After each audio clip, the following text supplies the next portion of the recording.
வணக்கம் நண்பர்களே. திமுக ஆட்சியில் 1000 பள்ளிகளிடம் தலா ரூபாய் 5,00,000 லஞ்சம். தனியார் பள்ளிகளுக்கு தடையில்லா சான்றிதழ் வழங்க ரூபாய் 25,00,000 லஞ்சம் பெறப்பட்டது. அங்கீகாரத்தை புதுப்பிக்க ஆண்டுதோறும் 1000 பள்ளிகளிடம் ரூபாய் 5,00,000 லஞ்சம் வசூலித்ததாக தனியார் பள்ளி கூட்டமைப்பு புகார். அட பாவிகளா, எத்தனை லட்சம் கோடிகள் அடிச்சிருக்கீங்கடா! அதுலேயே ஒரே ஒரு பள்ளிக்கல்வித்துறையில் எத்தனை கோடி சம்பாதிச்சிருக்கீங்க? தமிழ்நாடு ஃபுல்லாக எத்தனை ஸ்கூல்ஸ் இருக்குது? அப்போ எத்தனை கோடியாக வசூல் பண்ணியிருப்பீங்கடா பாவிகளா! இனிமேல் இந்த சர்டிஃபிகேட்ஸ் எல்லாம் 5 பைசா லஞ்சம் இல்லாமல் ஃப்ரீயாக ஆன்லைன்லேயே வாங்கிக்கலாம். இதை பாருங்கள், கேட்குறானுங்க மானஸ்தனுங்க. வெக்கமாக இல்லையா சிஎம் சாராமா?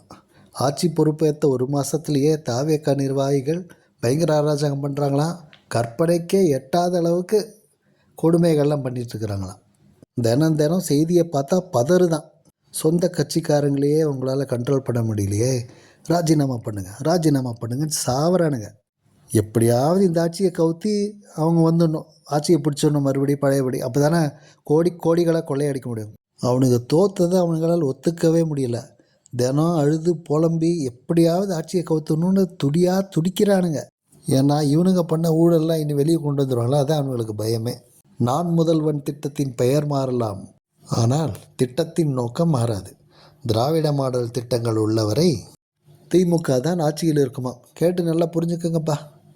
தோற்று குளித்ததுக்கப்புறமும் கொஞ்சம் கூட வெக்கம் இல்லாமல் நான் தான் முதல்வன் அடுகுனி ஆட்டம் ஆடுறானுங்கப்பா.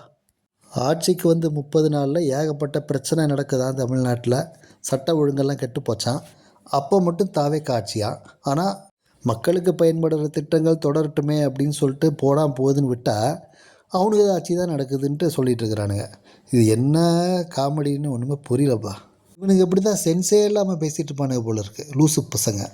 பாரு மாசுப்பைய ரீல்ஸ் ஆட்சிக்கு முடிவு கட்டுவானா. ஒருத்தன் என்னடான்னா எங்களோட திட்டங்கள்லாம் நடக்கிற வரைக்கும் திமுக ஆட்சி தான் நடக்குதுங்கிறான். இவன் என்னடான்னா எங்களோட திட்டத்தெல்லாம் நிறுத்தி வச்சிட்டிங்கிறான். என்னதான்டா சொல்ல வரீங்க? இந்த ரீல்ஸ் ஆட்சிக்கு முடிவு கட்டி ரியல் ஆட்சியாக கொண்டு வருவானா. கீழ்ச்சா சொட்ட தலையா, 5 வருஷமாக உங்களோட ஆட்சி தானடா நடந்தது. அப்போ ஒழுங்காக ரியலாக ஆட்சி பண்ணி தொலைய வேண்டியது தானே. எதுக்கு அவ்வளோ திருடுறீங்க? திருடி என்னத்தடா பண்ணுவீங்க? அத்தனையும் திங்கவாட போகிறீங்க. கொள்ளையடிச்சு சேர்த்து வச்சுக்கிறதுல அவ்வளோ ஆனந்தம் அவனுங்களுக்கு. முடிவு கட்டுறியா மவனை, இருடா உனக்கு நான் முடிவு கட்டுறேன் அப்படின்றாரு பாரு தலைவர். ஒருத்த விட அத்தனை பேரும் களி தின்ன போகிறீங்களா, அது மட்டும் உறுதி. அப்பா அழுகிறது கேட்குதா சிஎம் சார்? ஆமாண்டா, ஏதோ ஒரு தலைவனாச்சே அப்படின்னு சொல்லிட்டு போனால் போகுதுன்னு சொல்லிட்டு ஒரு கல்யாணத்துக்கு கூப்பிட்டா அங்கே போயிட்டு ஒப்பாரி வைக்கிறது. நீங்கள் தான் டெய்லி ஒரு கல்யாணத்துக்கு போய் அழுது புலம்பிகிட்டு இருக்கீங்களே, ஒப்பாரி வைக்கிறீங்களே, லூசு பசங்களா? அதான் கேட்குதே நல்லா. இதெல்லாம் பத்தாதுன்னு இப்போ ஆட்சியை கவுக்கிறதுக்கு பயங்கரமான பிளான்லாம் போட்டிருக்கிறானுங்க. குதிரைப்பேரன் சொன்னீங்களேடா, இப்போ நீங்கள் என்னடா பண்ணுறீங்க?